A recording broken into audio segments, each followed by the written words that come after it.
Alright, so here's an update. There's absolutely nothing in the area I was in. So I set truck stop to 300 miles. I'm picking one up in Lodi that's 5 hours away that goes to Salt Lake City, and then I've got one going to somewhere else in Utah, picking up around the same distance of that, going close to Salt Lake City. I haven't figured out what the miles. The one's going to be 20 feet, 5,000 pounds. That one's $1.50 a mile, not including deadhead. I have 300 miles at deadhead, and then I've got one that's paying I think it's 90 cents a mile, but it's 9 feet, 1,000 pounds.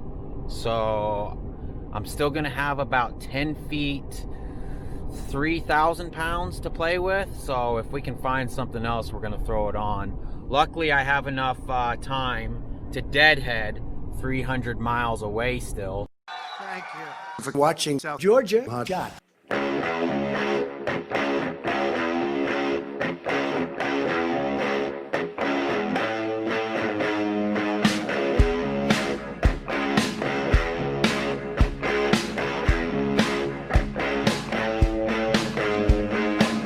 So the broker was really cool about the load that was overweight. I mean, he admitted, he's like, dude, I'm sorry, I fucked up. I mean, I understand, people fuck up all the time. I fuck up on a daily basis. So he gave us 200 bucks for a truck not used, which is, I was hoping for 250 at least, honestly, but it could have been less. Honestly, if it wouldn't have been for California 299, then I wouldn't be as upset about the whole situation. But that whole road was a complete nightmare to drive down with a truck and a trailer. So anyways, I've picked up, I've got a partial picking up in Lodi, California. I'll pick up Lodi first thing, and then I've grabbed another one in Hayward, California. And I sat down and figured it up. And it was going to be $1.33 a mile with all my deadhead, which is over 300 miles. 300 miles to Lodi, and then it was going to be like another 80 to Hayward from Lodi.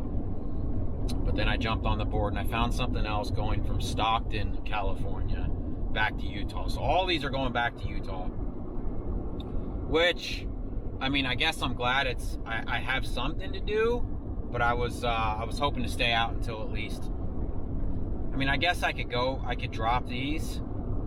I don't know if I'll be able to drop them. Let's see, today's Wednesday, July 29th. So if I pick those up, I should be able to have those dropped by Friday.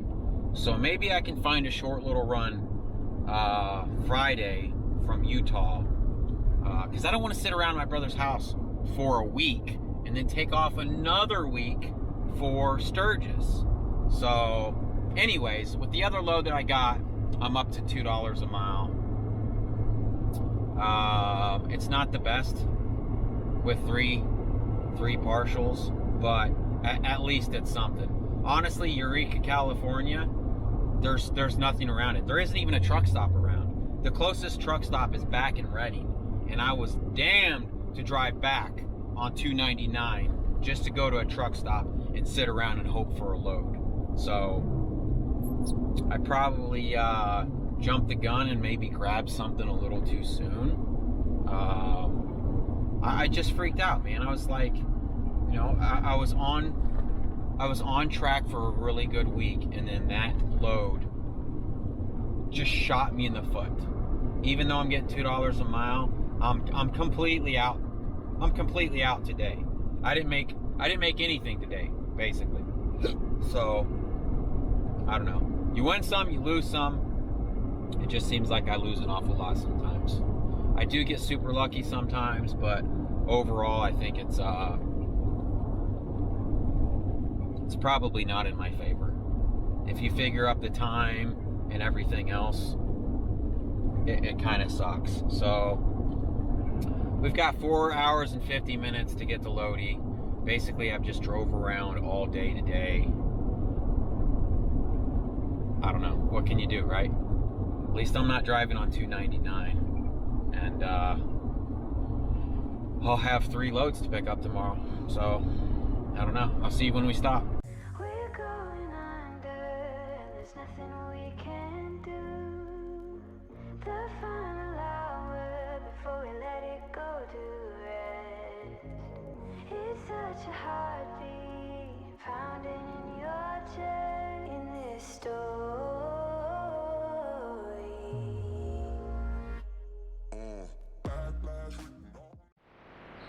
What's up, guys? Oh God, stop pulling. We are in Lodi, California.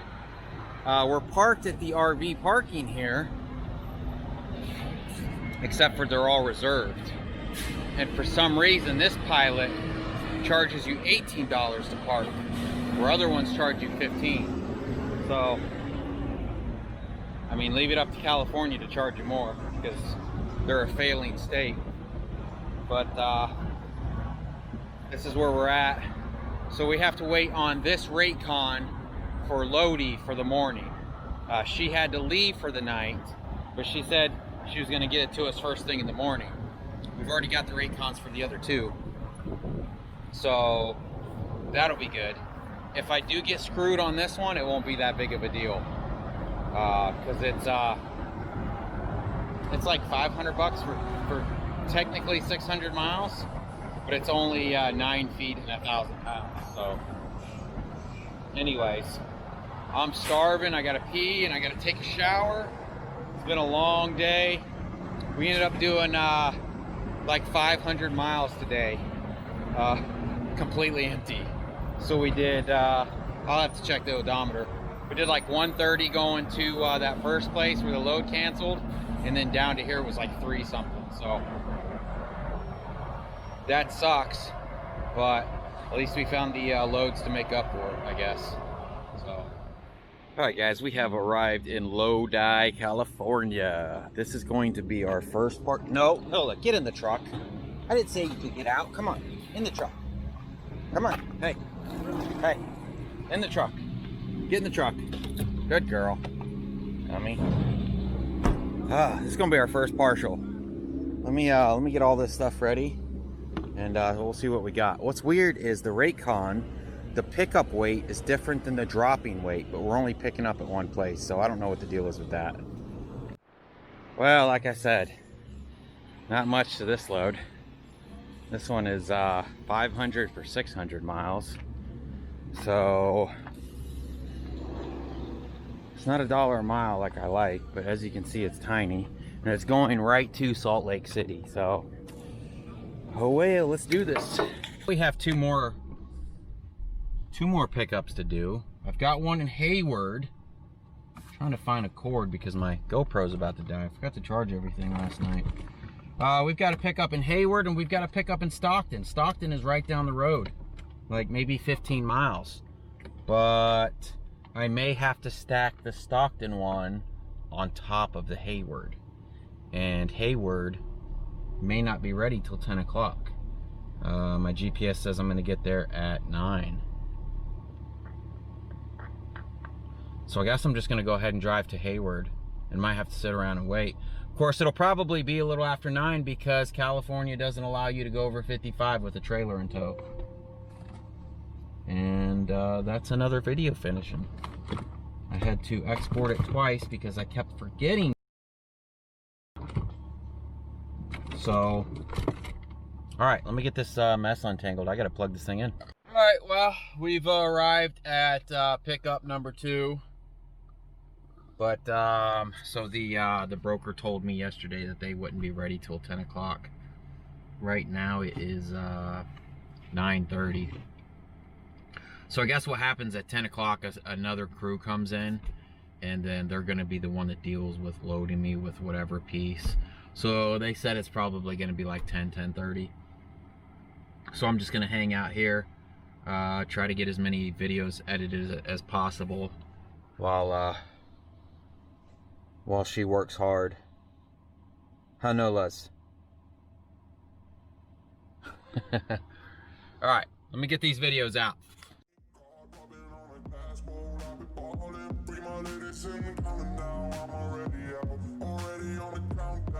said it right. Got the backpack written on me, cold running from the pole, and it's on me.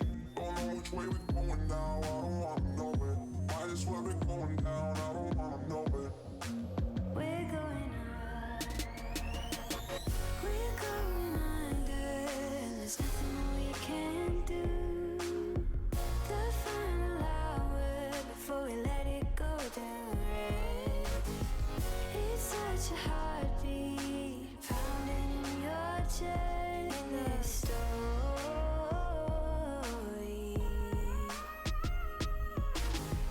We're going under, and there's nothing we can do. The final hour before we let it go down red. All right, guys, there it is. It's gonna be a nice little aerodynamic load, huh? So that's 5,000 pounds. That ended up saying 1,400 on the Raycon, or on the BOL. Yeah, so we've got 1,100 on 800 for that, and then we got to run up to Stockton and pick up the other piece. And it's just supposed to be a 21-foot long box, 13 inches high, 13 inches wide. I figure I'd just take the 4x4s and kind of stack them up on this tarp and just stick it over top of this piece here, since this is sticking up a little bit higher, and then strap it down to that. This is just steel plate. So I got here at 9:30 and they pulled me in at 11, so I sat for an hour and a half. Kind of sucks. I hate when that happens, but we're loaded up now, and we are ready to go. Let's go. It's such a heartbeat pounding in your chest. This story.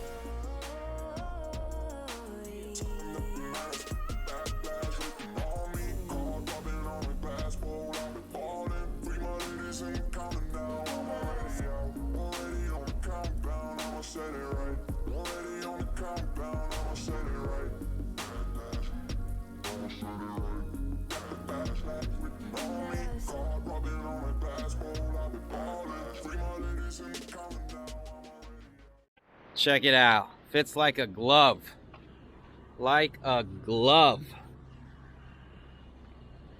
Sweet. We just got to strap it down now and go to Utah. All right, there we are. Strapped down. 4 straps. Man, I love when a plan works out. So 800, 1100, 500. And we have I think we have 700 miles from this point. I'll have to look it up. Now this is going to the Air Force Base in Utah. That's going to Plymouth, Utah. Up there is going to Salt Lake City, Utah. So let's go. I'm hungry. So we're 728 miles from our first drop, but I don't think I have enough time to get there. So I have 7 hours to get there. So it'll be like lunchtime-ish tomorrow that we'll drop that one, and then we'll have to drop the other ones Monday. So there was a load that we pulled for a company out of Nebraska, Global Fusion. Our brokering company would not our factoring company would not work with this broker because their credit was so bad. But they told me that they did quick pay. Now it's been almost 3 months, and it's just been an ongoing ordeal trying to get somebody to answer a phone or an email.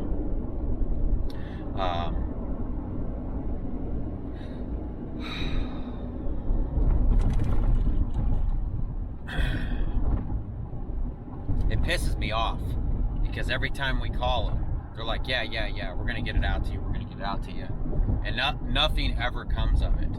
I mean, it's only $1,100, but it's $1,100. You know what I mean? It's not like they owe me $40,000, but that $1,100 is my money. It's the load that we did where we tarped the load in the building. I can't remember what the name of the video is. Anyways, it's that load.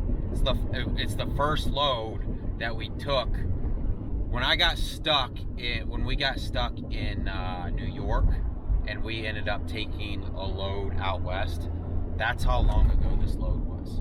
So I just called the broker again It's probably been 10 times since I called them. And it's to say, oh, can you just send me all the information you have? It's like, listen, dude, I've already sent you all this information 3 times. I've tagged you in every email that we've emailed the account, the payables account, which is, I guess, a different building in a different state, and nothing's happening. The numbers you give me, nobody ever answers. You know, I don't want to hear that it's this COVID bullshit that, oh, well, people aren't really in the office. No, if you have drivers pulling loads for you, you need to pay those drivers. You don't get to sit back and hold on to the money. No, especially when you tell me you have quick pay.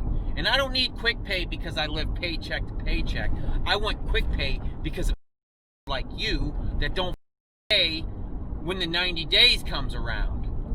There was another company that we pulled for.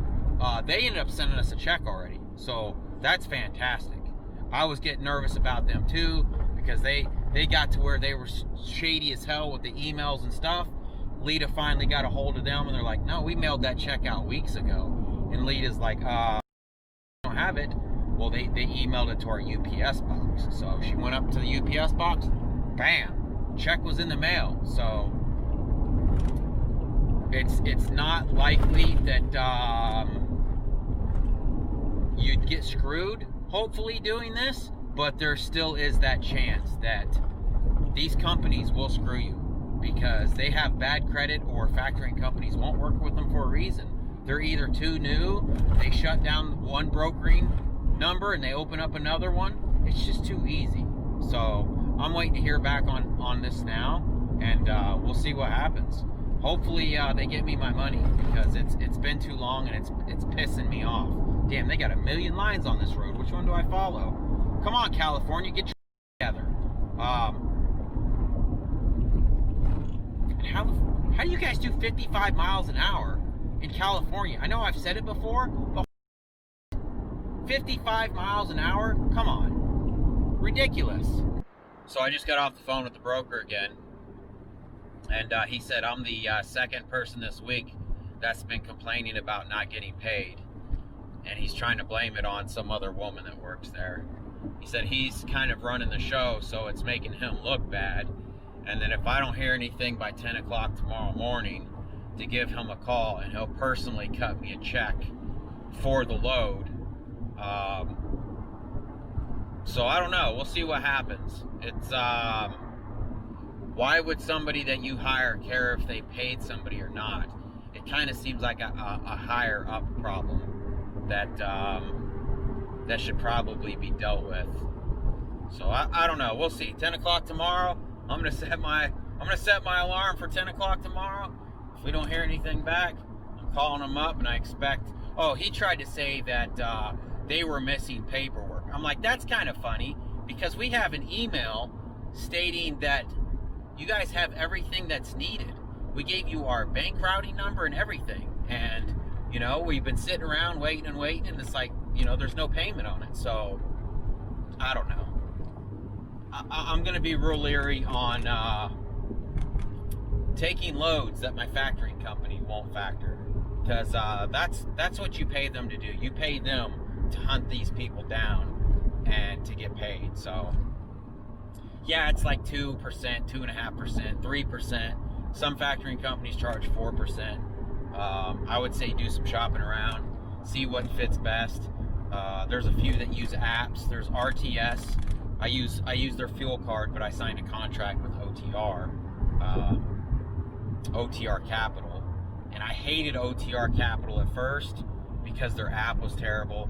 They've recently fixed their app, so their app is decent now. If I had it to do all over again, I would probably just go ahead and bundle my fuel card with RTS and my factoring. Another thing with RTS is you have access to their load board. They actually have a little load board, so that's pretty sweet.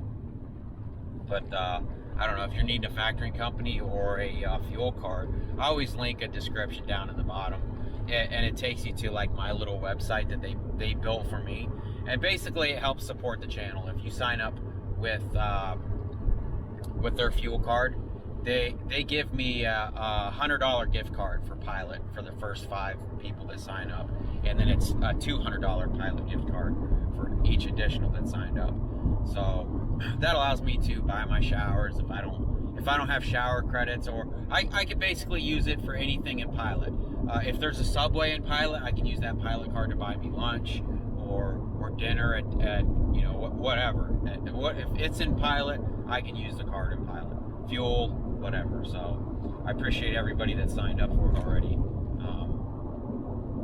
You know, if you can find a better deal, I'd say go for it. But I mean, it seems to be working out pretty good for me.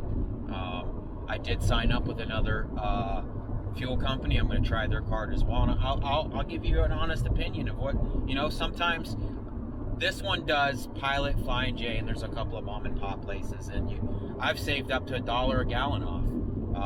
It would be nice to find a decent card that maybe works with Love's. I refuse to go to Petro. Petro is the nastiest, dirtiest truck stops out there.